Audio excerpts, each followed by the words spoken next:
오늘 우리에게 주시는 하나님의 말씀을 봉독하겠습니다. 로마서 1장 16절입니다.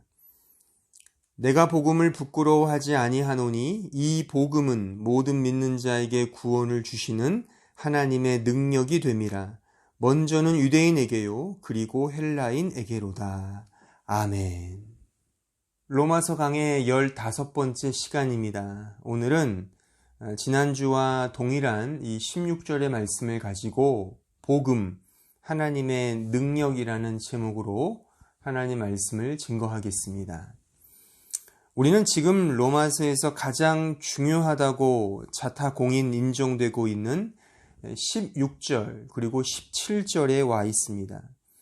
이 두 구절은 로마서의 대주제가 함축되어 있다고 말할 정도로 매우 중차대한 구절임에 틀림이 없습니다. 또한 성경 전체가 말하는 이 복음의 핵심적인 내용을 내포하고 있는 그런 구절이라고 말할 수 있습니다. 따라서 우리는 로마서를 제대로 이해하기 위해서는 필수적으로 이 두 구절의 의미를 매우 분명하게 공부해야 하는 것입니다. 물론 오늘은 16절을 공부할 것이고 이제 차차로 계속해서 17절을 이제 다음 주에는 계속 이어질 예정에 있습니다.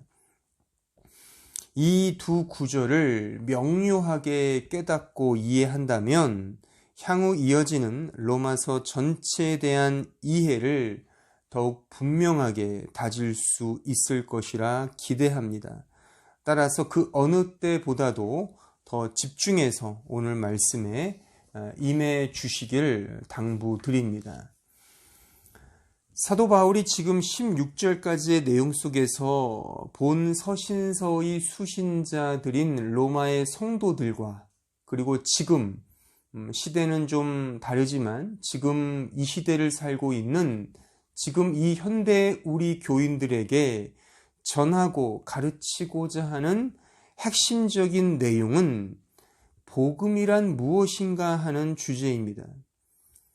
이것에 대해 바울은 매우 강조하여 말했습니다. 복음은 하나님의 복음이며 예수 그리스도에 관한 것이라 그렇게 강조했습니다. 다시 말해서 예수 그리스도의 존재와 그의 사역이 곧 복음이며 또한 하나님께서 예수 그리스도의 그 복음이 어떻게 우리 신자의 것이 되게 하시는지에 대한 그 원리와 방식 역시 이 복음 안에 담겨진 매우 중요한 내용이라는 것을 지금 바울이 강조하고 있습니다. 그리고 지금 제가 설명한 예수 그리스도의 그 복음이 어떻게 우리의 것이 되는가에 대한 그 문제가 바로 우리가 오늘 살피고자 하는 하나님의 능력이라는 단어에 모아져 있다는 사실입니다. 이 복음은 모든 믿는 자에게 구원을 주시는 하나님의 능력이다. 하나님의 능력이란 이 단어가 다시 말하면 예수 그리스도의 그 복음이 우리에게 어떻게 주어지는가? 바로 하나님이 하신다는 거죠. 하나님의 능력이 그 복음을 성취하고 완성한다는 그 의미를 바로 이 16절이 우리에게 가르쳐 주고 있는 것입니다. 따라서 이 16절 또 앞으로 살필 17절이 바로 성경 전체의 가장 핵심적인 이 복음의 내용을 담고 있다라고 해도 과언이 아닐 것입니다. 우리는 먼저 이 복음은 하나님의 능력이다란 이 진술이 어떤 경로를 통하여 지금 나타나고 진술되고 있는지를 이 본문의 흐름을 통하여 한번 생각해 보아야 합니다. 이 흐름의 맥락을 잡을 수 있는 단어가 있는데 근데 아쉽게도 우리가 지금 읽고 있는 이 한글 번역본에는 그 단어가 잘 드러나 있지 않습니다. 제가 지난 시간에 언급해 드렸던 헬라어 단어 전치사 가르입니다. 이 16절과 17절 두 절에서 이 가르란 이 전치사가 3번 등장합니다. 지난주에 말했듯이 이 가르는 이유를 나타내는 전치사이고 뜻은 왜냐하면 뭐뭐 때문이다 라는 그런 의미를 가지고 있습니다. 요 맥락 속에서 요 단어를 참고해서 다시 한번 이 본문의 어떤 문맥을 한번 우리가 생각해 보려고 합니다. 먼저 14절, 15절을 한번 먼저 읽어보시면 헬라인이나 야만인이나 지혜 있는 자나 어리석은 자에게 다 내가 빚진 자라. 그러므로 나는 할 수 있는 대로 로마에 있는 너희에게도 복음 전하기를 원하노라. 지금 바울은 자신이 이 복음에 대한 빚진 자라고 그렇게 말하고 있습니다. 그래서 그 누구에게나 이 복음만을 전하고 가르치고 설교한다고 지금 말하고 있는 것입니다. 그런데 그 이유가 16절에 나와 있죠. 그러니까 가르라는 이 전치사를 동원하여 이렇게 설명하고 있는 겁니다. 내가 왜 이 복음만 전하는가? 16절을 보십시오. 왜냐하면 내가 복음을 부끄러워하지 아니하기 때문이다. 그러니까 복음만을 전하는 이유가 바로 내가 복음을 부끄러워하지 않기 때문이다라고 지금 말하고 있는 것입니다. 그러니까 달리 말하면 복음만을 자랑한다는 것이죠. 이 부분은 제가 이미 지난주에 설명을 했습니다. 그런데 오늘 읽은 이 16절 본문 중간에 이 가르라는 이 전치사가 또 등장을 합니다. 그러니까 이렇게 되는 거죠. 내가 복음을 부끄러워하지 않는다. 왜냐하면 이 복음은 모든 믿는 자에게 구원을 주시는 하나님의 능력이 되기 때문이다로 해석이 된단 말입니다. 그러니까 왜 사도는 복음을 부끄러워하지 않는가? 그 이유는 다름 아닌 복음이라는 것은 모든 자, 즉 믿는 모든 자에게 구원을 주시는 하나님의 능력이기 때문에 나는 그 복음을 부끄러워하지 않고 그 복음을 자랑한다. 지금 그 맥락인 것입니다. 그러니까 오늘 본문에 나타난 이 능력이라는 단어가 먼저 중요한데 이 능력이라는 이 헬라어 단어가 듀나미스입니다. 이 단어의 의미는 강력한 힘, 놀라운 사역이란 뜻을 담고 있습니다. 그러니까 오늘날 영어에 보면 이 다이내믹이라는 단어나 이 다이너마이트라는 이 폭탄 같은 그 단어가 이 듀나미스에서 비롯된 이런 단어들입니다. 그러니까 이 듀나미스의 단어가 이 문장의 주어인 것이죠. 또한 이 문장을 이끄는 어떤 사역의 주체가 바로 이 듀나미스, 이 단어인 것입니다. 이것이 명사로 쓰인 것이고 이것이 이 문장의 주체, 주어가 되는 그런 단어인 것입니다. 그러니까 복음은 하나님의 능력인데 이 하나님의 능력은 우리에게 구원을 주시는 능력이고 또한 믿게 하시는 하나님의 능력이라는 그런 의미인 것입니다. 제가 이 구절의 헬라어 성경을 여러 차례 한번 읽어보았습니다. 또한 각 단어의 어형과 형태, 구조, 이게 모폴로지라고 하는데, 그러니까 우리나라 이 문법에는 좀 생소하지만 이 헬라어는 매우 기계적인 그 구조적인 언어 형태를 가지고 있습니다. 그러니까 이 단어가 명사냐, 형용사냐, 동사냐, 또한 동사라면 현재냐, 진행형이냐, 수동태냐, 뭐 그런 어형과 구조가 아주 면밀하게 그려져 있습니다. 그러니까 이 듀나미스는 명사이고 이 문장의 주어격이 되는 것이죠. 그러니까 지금 제가 좀 전에 말씀드렸듯이 이 문장의 주체이며 주어는 바로 이 듀나미스, 그러니까 하나님의 능력이 믿게 하시고 하나님의 능력이 구원에 이르게 하시는 그 능력이라는 것입니다. 그것이 바로 복음이라는 것이죠. 그러니까 이 하나님의 능력은 구원을 이루시고 동시에 믿도록 역사하시는 하나님의 강권적인 사역이라고 결론 내릴 수가 있는 것입니다. 게다가 이 지금 제가 설명한 이 내용을 뒷받침해주는 어떤 하나의 중요한 또 근거는 우리가 다음 주에 살피게 되겠지만 17절에 보시면 믿음으로 믿음에 이르게 한다라는 그런 어구가 등장을 합니다. 그러니까 이 부분도 제가 차후에 더 자세하게 설명해 드리겠지만 이것이 헬라어로 이렇게 진술되고 있습니다. 에크 피스테오스 에이스 피스틴. 이 에크라는 게 from이고 이 에이스라는 게 to입니다. 그러니까 영어로 굳이 말하자면 from face to face예요. 그러니까 믿음으로부터 믿음으로 간다는 것이죠. 그러니까 이 두 가지 믿음이 등장하는데 믿음의 시작은 인간이 고백하고 결단하며 확신하는 그런 믿음 이전에 에크피스테오스, 그러니까 믿음으로부터 시작되는 그 믿음이 존재한다는 것입니다. 이것이 말하자면 하나님의 능력으로서의 믿음인 것입니다. 믿게 하시는 하나님의 능력이라는 의미인 것입니다. 따라서 저는 오늘 이 복음은 하나님의 능력이다라는 이 진술의 의미를 두 가지 측면에서 설명해 드리고자 합니다.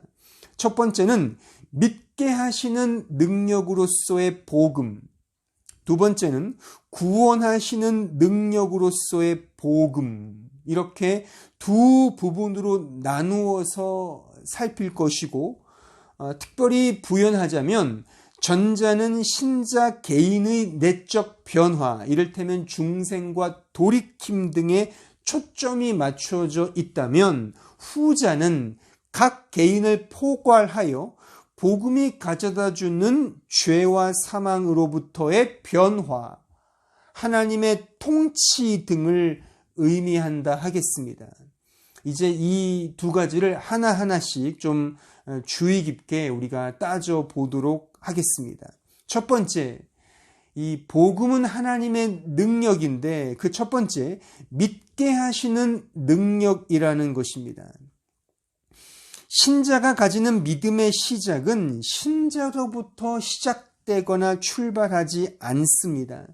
그 믿음은 하나님의 능력으로 시작된단 말입니다.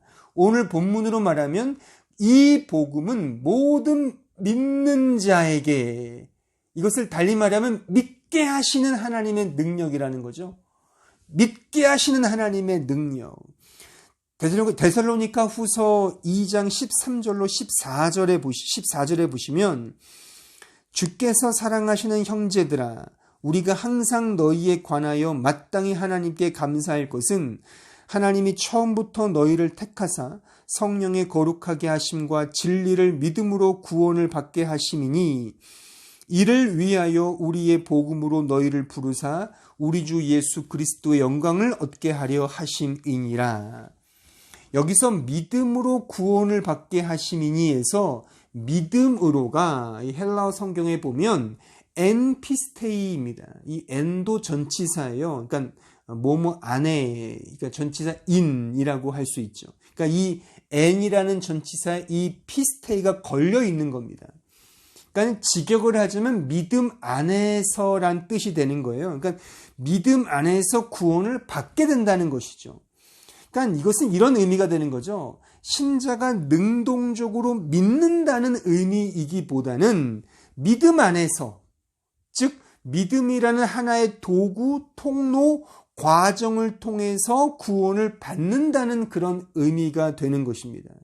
쉽게 말하면 인간이 믿음을 발휘해서 구원을 받는 것이 아니라 하나님이 세우신, 정하신 그 믿음이라는 어떤 과정 안에서 인간을 구원하신다는 그런 의미인 것입니다.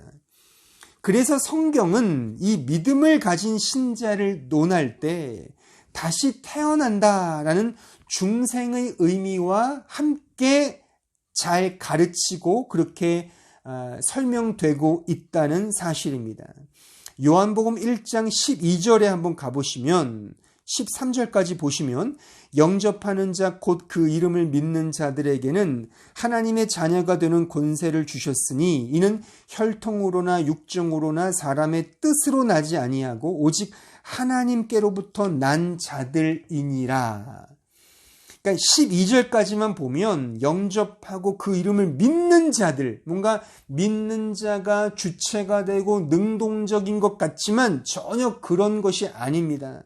왜냐하면 13절에 보시면 이렇게 된 권세와 이렇게 하나님의 자녀가 되는 것은 혈통으로나 육정으로나 사람의 뜻으로 되는 것이 아니라 뭐라고요? 오직 하나님께로부터 난 자다라고 지금 말씀하고 있지 않습니까?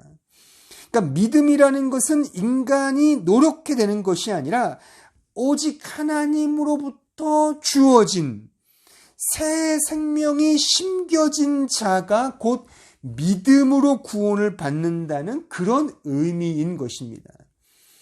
더 분명한 말씀이 곧 이어 등장합니다. 요한복음 3장 1절에 가보시면 그런데 바리새인 중에 니고데모라 하는 사람이 있으니 유대인의 지도자라. 그가 밤에 예수께 와서 이르되 랍비여 우리가 당신은 하나님께로부터 오신 선생인 줄 아나이다. 하나님이 함께 하시지 아니하시면 당신이 행하시는 이 표적을 아무도 할 수 없음이니이다. 예수께서 대답하여 이르시되 진실로 진실로 내게 이르노니 사람이 거듭나지 아니하면 하나님의 나라를 볼 수 없느니라. 지금 예수께서 니고데모에게 구원의 시작에 대해서 지금 말씀하고 계시는 그 장면입니다. 주목할 어구는 사람이 거듭나지 아니하면 하나님의 나라를 볼 수 없느니라. 여기서 거듭난다는 말이 헬라어로 보면 겐네테 아노텐입니다. 이 겐네텐이 태어나다란 의미이고 아노텐은 다시 새롭게 또는 from above 즉 위로부터란 뜻입니다. 그러니까 이 겐네텐 아노텐의 이 어구의 뜻은 분명히 위로부터 태어나다라는 뜻을 가진 것입니다. 즉 영적으로 태어난 것을 의미하는 것이죠. 인간이 스스로 새롭게 태어난 그런 차원이 아니라 하나님으로부터 하늘로부터 위로부터 새롭게 태어난 것을 말하고 그것이 곧 믿음이다라고 하는 그 의미인 것입니다. 이런 점에서 믿게 하시는 능력으로서의 복음은 중생과 돌이킴을 가능케 하는 신자의 내면적 변화를 의미하고 따라서 하나님께서 죄인인 우리에게 새로운 생명을 창조하시는 은혜로운 능력이라고 말할 수가 있습니다. 디모데후서 1장 9절로 10절의 말씀을 보시면 하나님이 우리를 구원하사 거룩하신 소명으로 부르심은 우리의 행위대로 하심이 아니요. 우리의 행위대로 하심이 아니요.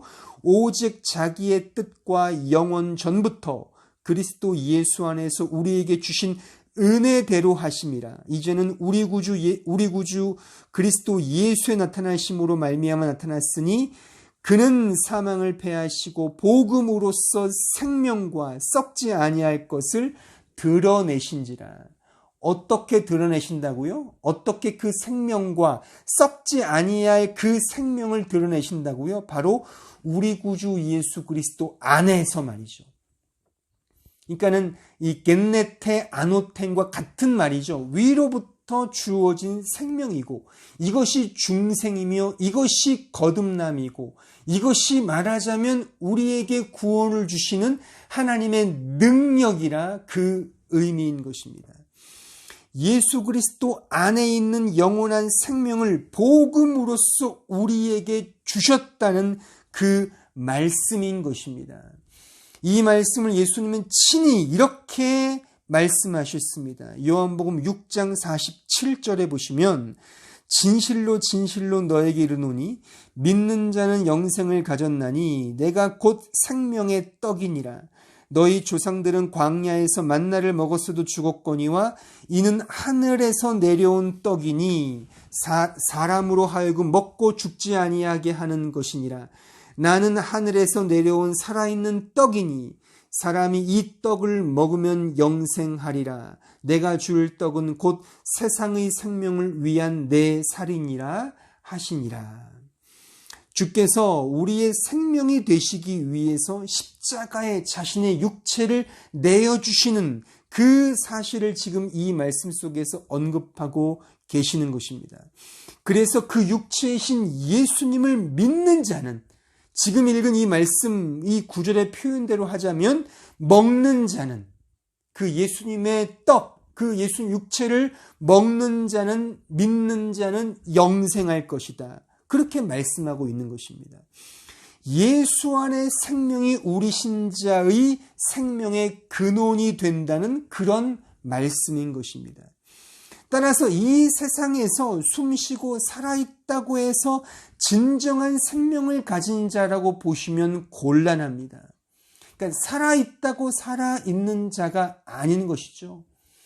이 예수 안에 이 생명을 가진 자, 그 떡을 예수의 육체, 십자가에서 깨뜨리신 그 육체와 그 피를 먹고 마신 자가, 믿는 자가, 그 믿음의 생명을 가진 자가 곧 진정한 생명이 있는 자임을 지금 말씀하고 있는 것입니다. C.S. 루이스라는 영국의 유명한 기독교 작가가 있습니다. 그가 쓴 Mere Christianity란 우리나라 한글 번역에도 나왔는데 순전한 기독교라는 그 책에 보면 인간의 생명을 두 가지로 나누어서 아주 의미 있게 설명해 주고 있는 내용이 있어서 제가 소개해 드리고자 합니다. 이 C.S. 루이스는 생명을 이렇게 둘로 나눕니다. 즉 비오스와 조에, 이게 헬라어 단어인데 둘 다 생명이란 동일한 의미를 담고 있지만 전자인 비오스라는 이 생명이란 뜻은 일반적인 의미에서의 그런 사람이, 일반적 사람이, 자연인이 소유하고 있는 육체적 생명을 가리킵니다. 이를테면 먹고 마시고 숨쉬는 그런 육체적 현상으로서의 제한적 생명을 가리키는 것이죠. 하지만 반면에 후자인 그 조에라는 이 생명은 영적인 생명을 가리킵니다. 하나님께서 주시는 하나님과 관계된 영원한 영생으로서의 구원의 생명을 의미합니다. 이 두 생명은 서로 다를 뿐만 아니라 또한 전혀 상반된 개념으로라고까지 이 루이스는 설명합니다.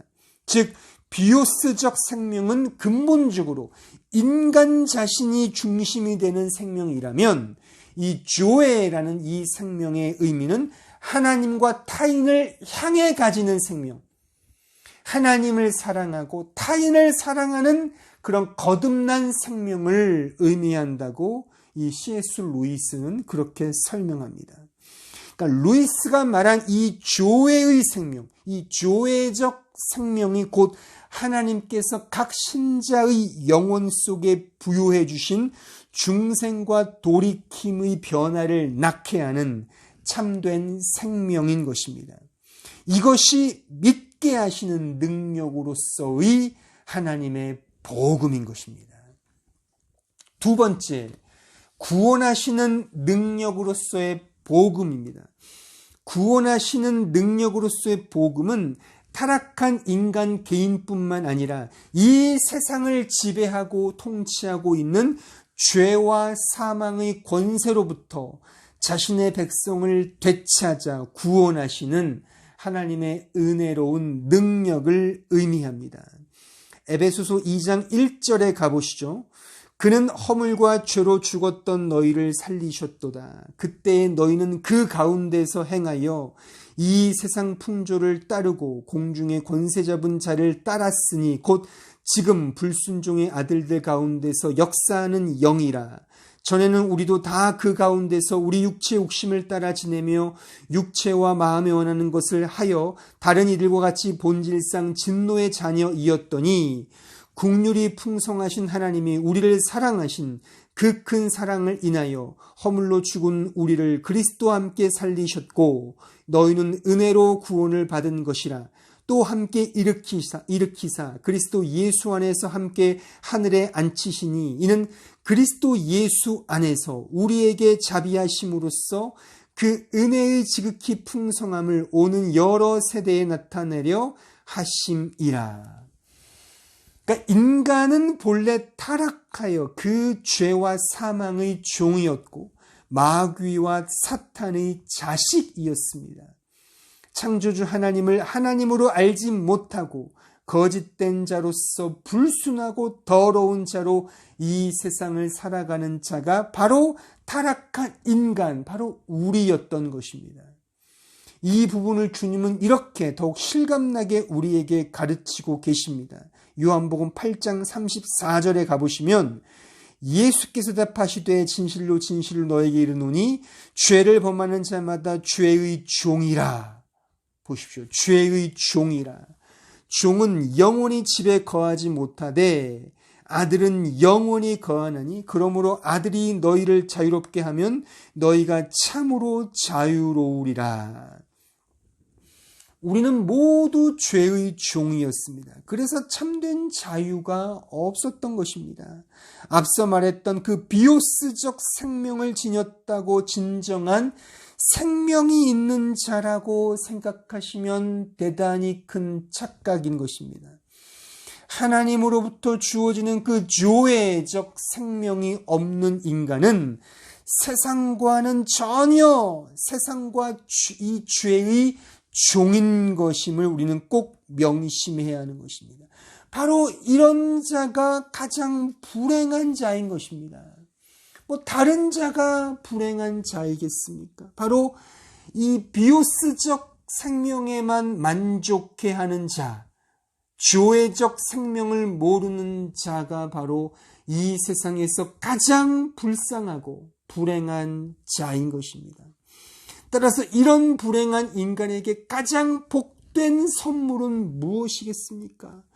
당연히 그 조회적 생명 아니겠습니까? 그러므로 이 조회적, 다시 말하면 예수 그리스도 안에 있는 그 생명의 복음을 전하고 받는 것이야말로 가장 복된 선물인 것입니다. 제가 지난주에 이 복된 선물에 대해서 언급해 드렸지 않습니까? 벤츠를 끌고 아우디를 몰고 좋은 집에서 하인과 집사들을 부리고 떵떵거리며 산들 조회적 생명의 복음을 소유하지 못한 자는 가장 불쌍한 자인 것임을 우리는 진심을 다하여 마음에 새겨야 하는 것입니다. 그리고 당연히 신자는 이 역사 속에서 이 진리를 배우는 것입니다. 아니 엄밀히 말하면 배운다기보다는 항복해 가는 과정에 있는 것이겠죠. 예수 없는 세상과 삶은 참된 자유도 없고 행복도 없는 마귀적 삶임을 하나하나 이 역사 속에 살면서 고백하고 항복해 가는 것입니다. 그래서 예수만을 추구하게 되는 것이죠. 왜냐하면 예수의 생명이 없는 자는 다름 아닌 마귀를, 사탄을 자신의 아버지라고 믿고 사는 존재이기 때문입니다. 요한복음 8장 44절을 보십시오. 너희는 너희 아비 마귀에게서 났으니 너희 아비의 욕심대로 너희도 행하고자 하느니라. 그는 처음부터 살인한 자요 진리가 그 속에 없으므로 진리에 서지 못하고 거짓을 말할 때마다 제 것으로 말하나니 이는 그가 거짓말쟁이요 거짓의 아비가 되었음이라. 보십시오. 주께서 자신을 믿지 않은 유대인들을 향해 이렇게 독서를 내뿜고 계시는 것입니다. 주님이 없는 세상과 죄인들은 바로 이와 같다는 것입니다. 그런데 하나님께서 당신의 복음의 능력으로 구원하시는 그 복음의 능력으로 그 죄의 자리에서 그 사망의 권세 아래 있던 우리들을 건져내시사 구원에 이르게 하셨다는 그 말씀인 것입니다. 사도행전 26장 17절에 가보십시오. 이스라엘과 이방인들에게서 내가 너를 구원하여 그들에게 보내어 그 눈을 뜨게 하여 어둠에서 빛으로 사탄의 권세에서 하나님께로 돌아오게 하고 죄사함과 나를 믿어 거룩하게 된 무리 가운데서 기업을 얻게 하리라 하더이다. 지금 이 말씀은 바울이 아그리빠 왕 앞에서 복음을 설명하며 한 말씀의 내용입니다. 하나님의 구원은 죄와 사탄의 권세로부터 의와 영광의 권세 아래로 이끌어내신 것이며 사탄의 자식으로 있던 우리를 하나님의 자녀로 하나님의 백성으로 받아들이신 그 은혜의 능력이라는 그 말씀인 것입니다. 계속해서 디도서 3장 3절로 7절에 가보시겠습니다. 우리도 전에는 어리석은 자요 순종하지 아니한 자요 속은 자요 여러 가지 정욕과 행락의 종노릇한 자요 악독과 투기를 일삼은 자요 가증스러운 자요 피차 미워한 자였으나 우리 구주 하나님의 자비와 사람 사랑하심이 나타날 때에 우리를 구원하시되 누가요? 하나님께서요. 우리를 구원하시되 우리가 행한 바 의로운 행위로 말미암지 아니하고 또 나오지 않습니까? 우리의 노력과 수고와 행위가 아니라 오직 그의 긍휼하심을 따라 중생의 씻음과 성령의 새롭게 하심으로 하셨나니 우리 구주 예수 그리스도로 말미암아 우리에게 그 성령을 풍성히 부어주사 우리로 그의 은혜를 힘입어 의롭다 하심을 얻어 영생의 소망을 따라 상속자가 되게 하려 하시. 우리는 지금까지 지금 제가 계속 설명한 이 내용들은 결국 복음은 하나님의 능력임을 지금 우리는 계속해서 확인하고 있습니다. 특히 믿게 하시는 능력, 또한 구원하시는 능력의 두 측면에서 복음이 하나님의 능력임을 우리는 지금 살펴보고 있는 것입니다. 따라서 이 사실을 꼭 마음에 새기셔야 합니다. 복음은 인간 편에서 믿는 과정도 아니고 인간이 자신을 구원하는 그런 경험도 아닌 것입니다. 복음은 하나님의 능력입니다. 결코 인간이 어떻게 할 수 있는 것이 아니며 인간의 노력과 능력으로 성취되거나 확보되거나 얻어지는 것이 전혀 아닙니다. 그래서 우리 인간은 이 복음이 너무 낯설고 어렵고 힘든 어떤 것으로 여겨지게 되는 것이 지당한 어떤 받아들임이라고 볼 수 있는 것이죠. 왜냐하면 인간의 존재 본성과 세상의 상식과는 전혀 상반된 개념이기 때문에 그러한 것입니다. 제가 지난 시간에 이 표현을 썼었죠. 인간의 존재 본성과 세상의 상식과는 전혀 상반된 것이기 때문에 인간은 근본적으로 복음을 부끄러워한다. 제가 그렇게 말했습니다. 이 세상은 인과율의 법칙에 따라 모든 것이 흐릅니다. 그렇게 생각하는 것이 편합니다. 제비를 뽑든 가위바위보를 하든 간에 이것이 마치 운처럼 보이지만 그건 역시 내가 한 어떤 행동의 원인이 결과로 되어진 것이기 때문에 인과율의 법칙에 적용됩니다. 그래서 이 모든 것, 우리가 마치 운과 같이 어떤 무슨 뽑기처럼 생각하는 것조차도 다 인과율의 법칙의 논리상 그렇게 된다는 것이죠.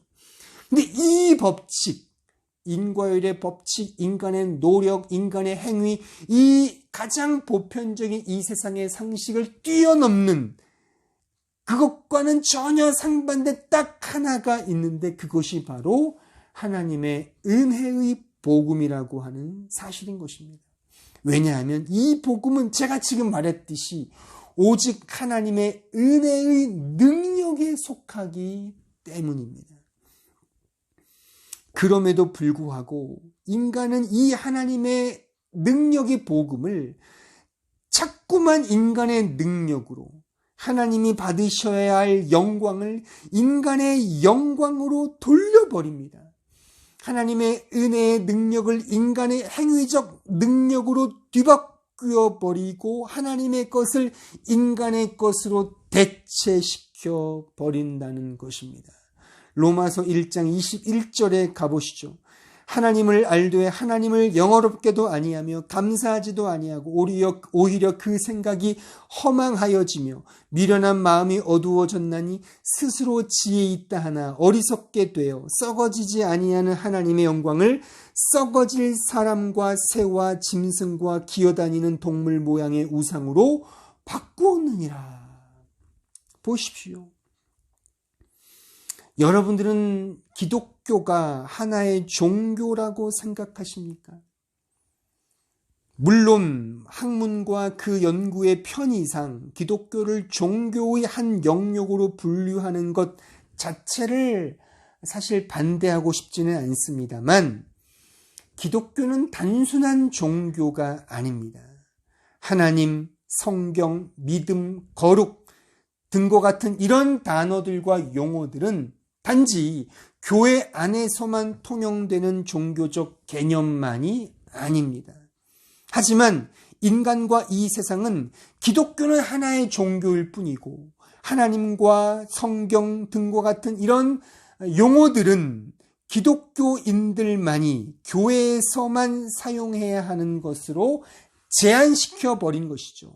이것이 하나님의 은혜의 능력을 인간의 능력 안으로 가두어 버린, 하나님이 받으셔야 할 영광을 인간의 영역 안으로 가두어 버린 바로 그 패역한 인간의 죄된 모습인 것입니다.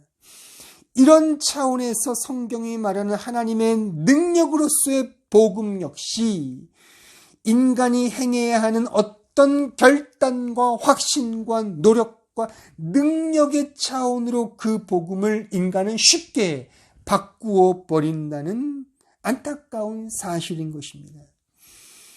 이것은 인간이 행하고 행해야 하는 인간적 능력의 차원이 복음의 메시지로 더욱 각광을 받기 때문에 더욱더 이러한 추세로 지금 몰려가고 있다는 사실인 것입니다. 하지만 이것은 결코 복음이 아닙니다.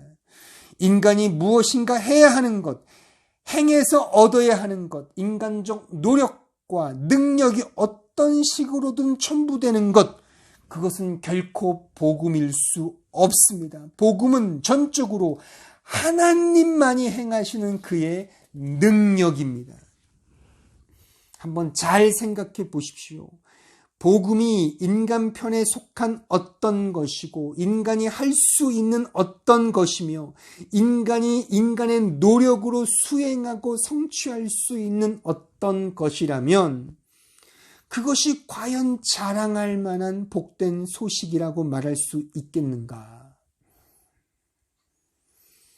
물론 어려운 상황을 뚫고 입지전적한 인물에 대해서 세상은 매우 특별한 존재로 상정하고 존경을 표합니다. 소위 위인이 되는 것이고 그래서 인생의 롤 모델이 되기도 합니다. 하지만 그것이 과연 영원의 관점에서 복된 인간의 소망일 수 있는가?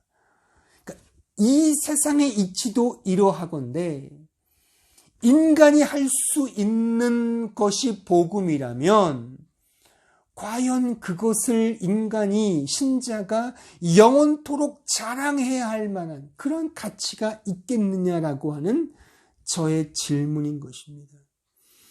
복음이 인간의 능력의 차원에서 제한되고 세상의 상식선에서 국한된다면 성경이 굳이 그것을 하나님의 복음이라는 이런 명칭으로 사용할 필요가 있을까 싶은 것이죠. 그러니까 하나님의 복음, 하나님의 복음이라고 그런 명칭을 사용할 이유가 있겠느냐? 바로 그 말인 것입니다. 그 복음의 격이 세상의 방식과 인간의 존재 본성과는 근본적으로 다른 것이라면 하나님의 복음이라는 그 명칭이 맞지만 아니 인간이 할 수 있는 범위 안에 있는 것이라면 굳이 하나님의 복음이라는 말로 붙일 필요가 있겠느냐 하는 저의 물음인 것입니다. 마치 대통령배 축구 대회가 군수나 시장배 대회와 그 격이 다르듯이 말이죠. 그러니까 FIFA가 주관하는 월드컵 대회가 동네 축구 대회랑 격이 같을 수 없잖아요. 그렇잖아요. 그러니까 동네 축구 대회를 하는데 굳이 FIFA 컵, 월드컵이라는 그런 명칭을 사용할 리가 없지 않습니까? 격이 다르니까요. 근데 성경은 복음을 하나님의 복음이라고 말한단 말입니다. 그러니까 하나님이 행하시는 복음이라는 거잖아요. 인간이 할 수 있는, 인간이 믿어서 쟁취할 수 있는, 인간이 성취할 수 있는, 노력해서 인간의 행위로 변화시킬 수 있는 것으로 이거를 자꾸만 격을 격화시킨다는 것이죠. 낮춘다는 것이죠. 그러면 굳이 하나님의 복음이라고 말할 필요가 없잖아요. 그냥 인간의 복음, 인간이 이룰 수 있는 복음이라고 설명하면 될 텐데 성경은 그렇게 표현하고 있지 않다는 것입니다. 그래서 제가 지난번에도 말씀드렸듯이 아르미니우스나 펠라기우스가 하는 인간이 구원에 협력하고 인간이 행동을 해야 되고 인간이 받아들여야 되고 이것은 전혀 성경적이지 않다는 것입니다. 이 의미를 분명히 우리가 알아야 하는 것입니다. 하나님의 복음이라는 명칭이 갖는 그 격의 무게감을 하찮은 인간의 복음으로 바꾸어서는 안 된다는 것입니다. 그러니까 이런 점에서 하나님을 믿는다, 믿지 않는다. 하나님을 예배한다, 예배하지 않는다. 하나님께 순종한다, 불순종한다. 하나님을 사랑한다, 사랑하지 않는다와 같은 이런 표면적 차원에서 신앙생활을 점검하는 것은 매우 어리석은 것입니다. 왜냐하면 이러한 표면적 차원은 결국 인간의 행위와 능력을 근거로 하여 펼쳐지는 신앙생활이기 때문에 그러한 것입니다. 그러니까 예배를 드리고 안 드리고, 순종하고 순종하지 않고, 그렇죠? 이런 거 있잖아요. 하나님을 사랑하고 사랑하지 않고, 이런 차원에서 우리 자신의 신앙을 점검하는 것은 사실 별 의미가 없습니다. 또한 매우 이렇게 높낮이가 왔다 갔다 할 것입니다. 좋을 때는, 은혜적 감정이 막 충만할 때에 하나님을 엄청 사랑한다고 말을 하겠죠. 근데 다운돼 보세요. 하나님이 어디 있어요? 예배도 안 드리고, 성경도 안 보고, 그렇잖아요. 저는 그런 신자들을 너무나 많이 봤습니다. 제 자신도 그렇고요. 기분 좋을 때는 하나님을 사랑하고, 은혜 받고, 성경 매일 읽고, 찬송가만 부르지만, 다운돼 보세요. 찬송가가 어디 있습니까? 성경이 어디 있습니까? 예배는 무슨 예배입니까? 전혀 드리지 않죠. 그러니까 그것을 근거로 한다는 것 자체가 우리는 이미 행위와 인간의 능력을 근거하여 내 신앙을 점검하는 꼴이다 그겁니다. 내가 믿고 내가 예배하고 내가 순종하며 내가 사랑하고 내가 거룩해지는 그런 싸움의 신앙생활이라면 그래서 그 신앙생활의 근거와 뿌리가 내가 노력한 만큼 성숙해지고 내가 싸운 만큼 보상을 받으며 내가 수고한 만큼 대가를 얻는다면 그것이 말하자면 세상이 말하는 상식과 뭐가 다릅니까? 그렇잖아요. 세상 모든 종교가 말하는 원리와 뭐가 다르겠습니까? 그러니까 불교에서 말하는 그런 것과 뭐가 다르겠습니까? 지성이면 감천이라는 지성을 드리는 것과 뭐가 다르겠습니까? 그런 맥락이 아니란 말입니다. 신앙의 근거, 복음은 하나님의 행하시는 거라 이겁니다. 믿게 하시는 하나님의 능력, 구원을 주시는, 구원을 이루게 하시는 하나님의 능력이란 말입니다. 내가 이루는 싸움이 아니라 내가 믿는 싸움이 아니라 하나님이 그렇게 하시는 능력, 그 디나미스라 바로 그 의미인 것입니다. 예수 그리스도께서 우리를 위해 죽으셨다는 것을 인간의 능력으로 교묘히 이용하면 곤란합니다. 그러니까 예수가 우리를 위해 죽으셨으니 이제 우리는 그 예수님의 사랑을 본받아 이제 우리의 삶 속에서 서로 예수님처럼 사랑하며 살자라고 가르치는 것은 복음이 아닙니다. 복음이 아니에요. 그러니까 내가 그렇게 할 수 있다는 것은 복음이 아닙니다. 우리가 할 수 없음을 깨닫는 것이 복음인 것입니다. 그래서 오직 하나님의 능력만을 의지하는 것입니다. 이것이 간과되면 기독교의 복음은 세상의 상식과 세상의 종교와 다를 것이 없습니다. 그럼 뭐하러 굳이 기독교를 믿습니까? 다른 종교를 믿죠. 편하게 주일마다 이렇게 힘들게 예배를 드리거나 이럴 필요가 없죠. 그렇잖아요. 기독교가 말하는, 성경에 말하는 복음은 우리가 행하는 어떤 근거, 인간의 능력이 들어있는 여지가 없습니다. 오직 구원을 주시는, 믿게 하시는 하나님의 능력인 것입니다. 우리는 너무나 쉽게 신앙생활을, 예수를 믿고 신자가 되었으니 이제 신자답게 살자라고 너무 쉽게 말합니다. 물론 이러한 표현은 신자가 된 자의 자기 위치와 그 정체성을 확인하는 차원에서는 옳은 표현입니다.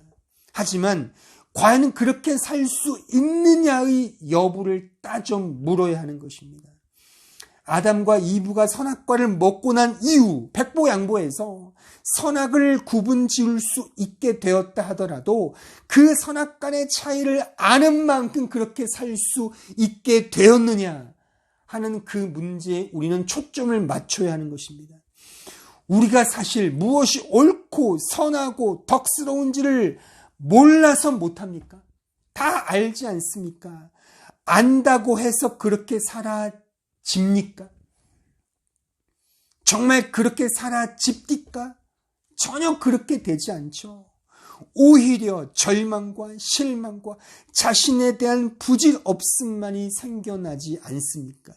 그러니까 우리는 이런 말을 할 수밖에 없는 거예요. 이건 도대체 뭐지? 아니, 예수를 믿는데, 내 안에 성령이 있는데 나는 왜 이렇게 안 되지? 이런 처절한 불신을 갖게 되는 것이죠. 그런데 그 처절한 불신, 자신에 대한 처절한 불신, 이것이야말로 복음에 대한 신자의 정상적인 반응이라는 사실입니다. 하나님을 믿고 의지한다는 것은 나 자신과 세상을 믿지 않고 의지하지 않는다는 그런 말과 같은 말입니다. 왜냐하면 누군가를 신뢰한다는 것은 그 누군가와 전혀 다른 그 존재를 신뢰하지 않는다는 말과 같은 말이기 때문입니다. 그래서 성경은 믿음과 사랑을 같은 의미로 설명하는 것입니다. 마음과 뜻과 정성과 생명을 다하여 주 너의 하나님을 사랑하라. 이 사랑하라는 말은 뭐겠어요? 주님을 믿으라는 것이죠. 그러니까 믿음이라는 것과 사랑은 같은 의미로 해석할 수가 있는 것입니다. 그러니까 두 남자를 남편으로 신뢰하고 사랑하고 믿을 수는 없는 노릇이죠. 그렇죠? 두 여자를 내 아내로 동일하게 사랑하고 섬길 수는 없는 것과 마찬가지인 것입니다. 그런데 우리는 신자가 되었어도 여전히 이 죽을 육체, 이 모틀 바디라는 이 죽을 육체 안에 거하고 있기에 필연적으로 본성적으로 나 자신을 사랑하고 세상을 즐기고자 합니다. 그러므로 하나님을 사랑하고 신뢰하는 것과는 언제나 대척점에 놓이게 되는 것이죠. 그래서 신자는 이 세상을 살면서 항상 하나님보다 자기 자신과 세상을 더 많이 의지하고 사랑하는 그런 마음이 있는 것이 또한 사실입니다. 그래서 결국 자기 자신의 형편없음을 깨닫게 되는 것이죠. 그러니까 이건 뭐지? 아니, 예수님을 믿는다고 하는데 나는 왜 여전히 내 자신을 사랑하지? 왜 세상의 욕망을 끊지를 못하지? 나는 정말 죄인이구나. 이 버러지 같은 형편없는 이 처절한 이 불신, 이 고백, 이 깨달음을 갖게 된다는 것이죠. 그런데 그럼에도 불구하고 이런 나를 하나님께서는 끊임없이 사랑하시고 그의 능력으로 우리를 이끌어 가신다는 것이 초점인 것입니다. 하나님께서 기뻐하시는 계획과 뜻에 따라 이런 우리를 끊임없이 이끄셔서 하나님의 백성으로 만들어 가신다는 것이 하나님의 능력이 담겨져 있는 진리다, 그 말씀인 것입니다. 따라서 이런 상충되는 여정 속에서 신자는 이런 외마디 고백을 우리 입술에 달고 살 수밖에 없는 것이죠. 어떤 고백이겠습니까? 도대체 이것은 무슨 은혜인가? 도대체 이것은 무슨 은혜인가? 이 외마디 고백만이 우리 입술 밖으로 튀어져 나올 수밖에 없는 것입니다. 신자는 자신의 형편없는 능력을 고발당하고 더하여 포기하며 오직 하나님의 완전하신 능력만을 의지하며 그 앞에 항복하게 되는 것입니다. 이것을 신자는 역사 속에서 배우는 것입니다. 이사야 55장 6절로 11절에 보시죠. 너희는 여호와를 만날 만한 때에 찾으라. 가까이 계실 때에 그를 부르라. 악인은 그의 길을, 불의한 자는 그의 생각을 버리고 여호와께로 돌아오라. 그리하면 그가 긍휼히 여기시리라. 우리 하나님께로 돌아오라. 그가 너그럽게 용서하시리라. 이는 내 생각이 너희의 생각과 다르며 내 길은 너희의 길과 다름이니라. 여호와의 말씀이니라. 이는 하늘이 땅보다 높음같이 내 길은 너희의 길보다 높으며 내 생각은 너희의 생각보다 높음이니라. 이는 비와 눈이 하늘로부터 내려서 그리로 되돌아가지 아니하고 땅을 적셔서 소출이 나게 하며 싹이 나게 하여 파종하는 자에게는 종자를 주며 먹는 자에게는 양식을 준 것 같이 내 입에서 나가는 말도 이와 같이 헛되이 내게로 되돌아오지 아니하고 나의 기뻐하는 뜻을 이루며 내가 보낸 일에 형통함이니라. 아멘. 이 이사야의 말씀은 하나님의 능력의 복음에 관한 구약판 선언입니다. 왜 여호와를 찾고 부르며 그에게 돌아오라 합니까? 그 하나님만이 우리를 구원하시는 능력자이기 때문에 돌아오라고 지금 이사야 선지자는 말하고 있는 것입니다. 그것은 마치 우리의 생각으로 볼 때는 전혀 들어맞지 않고 두서없이 보이며 상식적이지 않게 보이지만 하나님의 생각은 우리의 그런 생각과는 전혀 다른 것입니다. 그래서 하나님께서 비를 내리시어 땅을 적시고 소출과 열매를 맺게 하여 양식을 내어 주심과 같이 분명히 그 하나님의 능력의 뜻은 성취될 것임을 지금 이 이사야 선지자는 강조하고 있는 것입니다. 이것이 지금 우리가 살피고 있는 모든 믿는 자에게 구원을 주시는 하나님의 능력인 이 복음, 이것과 무엇이 다르겠습니까? 바로 이 이사야 말씀은 구약판, 바로 하나님의 복음의 말씀인 것입니다. 복음은 모든 믿는 자에게 구원을 베푸시는 하나님의 은혜의 능력입니다. 이 진술 안에 내가 할 수 있고 해야만 하며 하고자 하는 그 어떠한 인간적 노력과 능력은 전적으로 배제합니다. 그럼에도 불구하고 인간은 욕망 덩어리이죠. 그러기에 이 복음을 듣고 배우며 의지한다 고백하는 그 순간에조차도 여전히 자기 중심적으로 생각하고 행동하려는 매우 교묘한 죄의 본성이 우리 안에 꿈틀거리며 또한 그렇게 우리를 이끌고 있는 것 또한 현실입니다. 우리는 욕망 덩어리이며 교묘한 죄인인 것입니다. 그런데 바로 이러하기 때문에 하나님의 능력만이 절대적으로 필요한 것이 아닐까요? 하나님의 은혜의 복음마저도 내 자신의 욕망으로 삼아 대체해버리려고 하는 이런 완악하고 교만한 죄인인 우리에게 과연 진정으로 필요한 것, 진정한 위로이며 소망은 무엇이겠습니까? 이런 욕망 덩어리인 우리에게, 이런 우리를 진정한 구원의 자리로, 진정한 믿음의 자리로 이끌 수 있는 것이 우리 자신이라고요? 말이 되지 않지 않습니까? 우리는 욕망 덩어리인데요. 우리는 어차피 죄인인데요. 우리가 할 수 있다고요? 어불성설입니다. 그럼 이런 우리에게 절대적인 위로와 진정한 구원의 기쁨은 어디로부터 오는 것이어야 옳습니까? 바로 이 말씀이 이 사실을 우리에게 증거해 주고 있습니다. 로마서 8장 36절로 39절의 말씀을 보십시오. 기록된 바 우리가 종일 주를 위하여 죽임을 당하게 되며 도살당할 양같이 여김을 받았나이다 함과 같으니라. 그러니까 우리는 이런 식의 죽임을 당할, 죽는 것이 필연적인 그런 죄인이라는 뜻인 것입니다. 37절을 보십시오. 그러나 이 모든 일에 우리를 사랑하시는 이로 말미암아, 누구로 말미암아요? 우리를 사랑하시는 이로 말미암아, 하나님으로 말미암아 우리가 넉넉히 이기느니라. 우리가 이기는데 우리의 실력으로 이긴다고요? 우리의 능력으로 이긴다고요? 아니요. 하나님의 능력으로 이긴다는 것입니다.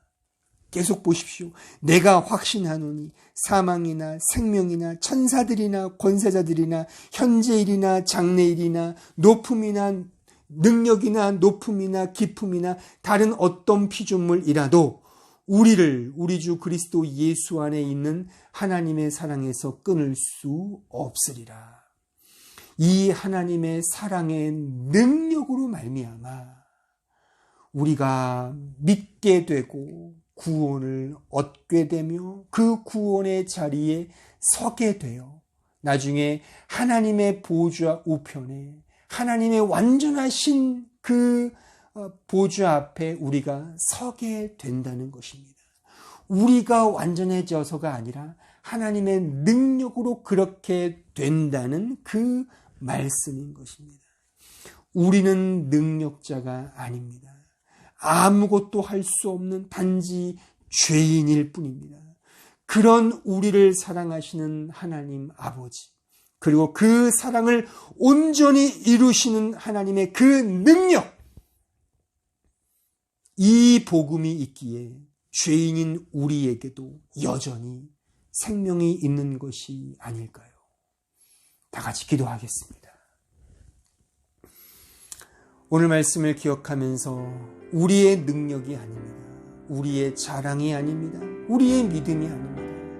오직 하나님의 은혜이며 하나님의 사랑이며 하나님의 능력인 것입니다. 이 사실을 우리 마음 깊이 고백하며 나 자신을 내려놓고 나 자신을 회개하며 오직 하나님의 능력만, 그 완전하신 능력만을 의지하며 의존하는 그런 믿음을 달라고 다 같이 함께 합심하여 통성으로 기도하겠습니다. 은혜로우시고 자비하신 아버지 감사합니다. 저희들을 불쌍히 여겨주시고 우리의 믿음 없음을 주님 용서해 주시고 우리의 자랑과 우리의 열심도 오직 하나님의 은혜, 하나님의 능력을 바라봅니다. 우리 자신을 바라보고 세상을 바라보지 오직 하나님의 은혜만을 바라보고 믿음의 주 오직 하나님의 완전하신 능력만을 의지하는 그런 믿음의 주